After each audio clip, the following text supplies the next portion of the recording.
Chris. I have Chris Bowen here from Clear Data. Thank you for joining us, Chris. It's always a pleasure for me to learn from other industry leaders what's going on in your neck of the world. So why don't you start off by telling me about yourself, tell me a little bit more about Clear Data and some of the amazing work that you guys are doing. Well, thank you, David. We appreciate the time to spend with you. I started Clear Data several years ago to solve a healthcare challenge. And the challenge really was, we've got this cloud. We don't know how to protect the data. So we saw a need in the marketplace to be able to jump in and help customers solve healthcare challenges using the cloud. And that certainly was the reason for the beginning of the company. And we've seen great adoption of the cloud now by healthcare providers. And my role at Clear Data is to ensure the privacy and the security of the patient records.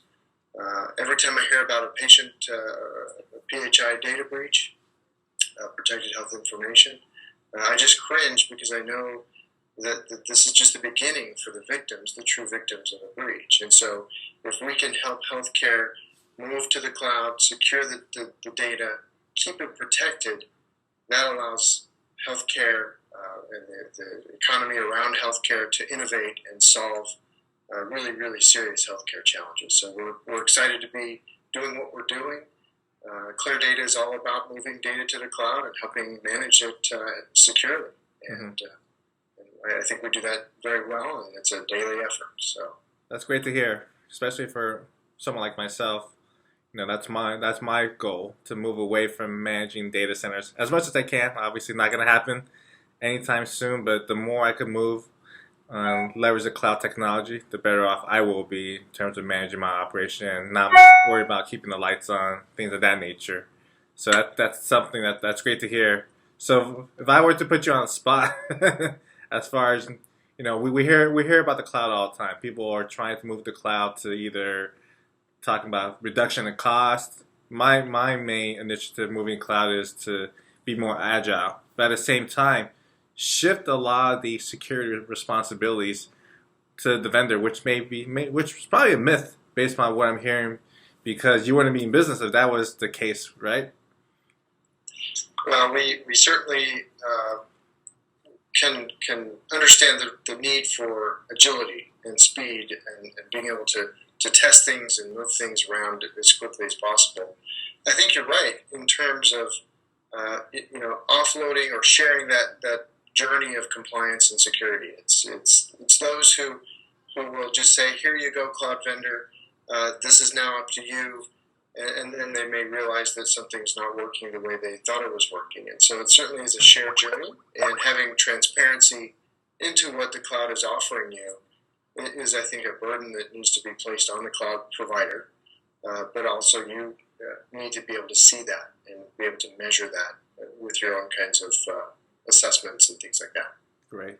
Do you see a lot of the public cloud providers, the Googles, the Amazons, Microsoft, are they changing their policies to be more receptive for healthcare providers? Are they making their changes on their end to meet the healthcare needs versus giving us that generic boilerplate that we have to abide by? Well, we've seen that generic boilerplate time and again. What we've started to see, though, is some of the public clouds are taking healthcare seriously. They realize they can be a really important part of the solution.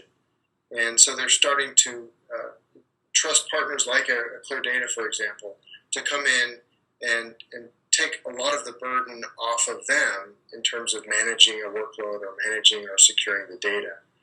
They still have to scale at massive levels, and so they can't necessarily do everything that a partner like Clear Data can do for a workload that's sitting on AWS, for example. And certainly we're seeing more and more innovations on those clouds. We're seeing better tools that we can use to bring to bear to secure that data, better visibility that we can provide to our customers using those public clouds. So I do see the shift. I see the momentum moving in that direction. Absolutely. Great. That's great to hear. So obviously what's been the latest buzz in the news these days are security breaches, especially ransomware attacks. What are your thoughts on that for healthcare operations? I saw one of your blogs out there. We'd love to hear your take as far as, number one, I think every healthcare entity is at risk right now for ransomware. We have not taken the proactive measures historically, and now we have this big, massive thing ahead of us. What are your thoughts on that? What are things that we should be working on? Boy, it is a challenge. I think I saw a statistic this morning that cited that 93% of spam now has some kind of a ransomware attachment in it. It's just scary. And so we know that there are different kinds of ransomware. We're starting to see that the ransomware is more and more sophisticated. If you polymorphic nature of the signature, in other words, the signature of the ransomware changes every time it's installed. What we're seeing is that signature-based antivirus or endpoint protection, if it's reliant upon a signature, it's no longer being effective. And so it's getting harder and harder to detect. At the same time, our users are still clicking on links. They're still seeing these emails come across with the invoice. Click on this, and it may be a Word document, and click it, and of course the macro then enables the ransomware to install itself. Mm-hmm. So I have a lot of opinions about ransomware. Like you, I don't think it's slowing down. I think it's only going to get worse, and healthcare needs to really be prepared on how to deal with it. Honestly. Yeah. What are your thoughts about people that pay the ransom just because they have no choice? Pros and cons. Is it something that we should do as an entity? Boy, that is a tough decision. Tough decision. Because on the one hand, you've got if you're a hospital, yeah. And you've got patients that you need to care for, the time clock is ticking on how disruptive your operations now are, or disrupted in terms of seeing those patients. Mm-hmm. So those patients' operations have to be rescheduled sometimes if you don't have the paper backup methods. But I really think that the decision on whether you pay or not depends on your level of preparedness. Have you backed up your data? Is your backup restorable? If you can restore your data somewhere, then your options have a few more options than if you have this great backup but you don't know where to restore it, or if you've never had a backup in the last 60 days or so. So I think a lot of that depends. Certainly you listed, you mentioned some cons to that. It's interesting, the psyche of a ransomware attacker. They really want to make sure you know that you will get paid. They even have, some of them have really good customer service. You can believe that. To say, we will help you restore your data, because they want to make sure that they continue to get paid. I don't know who would trust a ransomware attacker to help restore their data, but I really think the other con is once you have paid the ransom, you now become a target for life. Right. You get on that list, and heaven help you for the rest of your existence. But unfortunately, some people have to pay the ransom, mm-hmm. because they just don't have a choice. Yeah, no, that's great.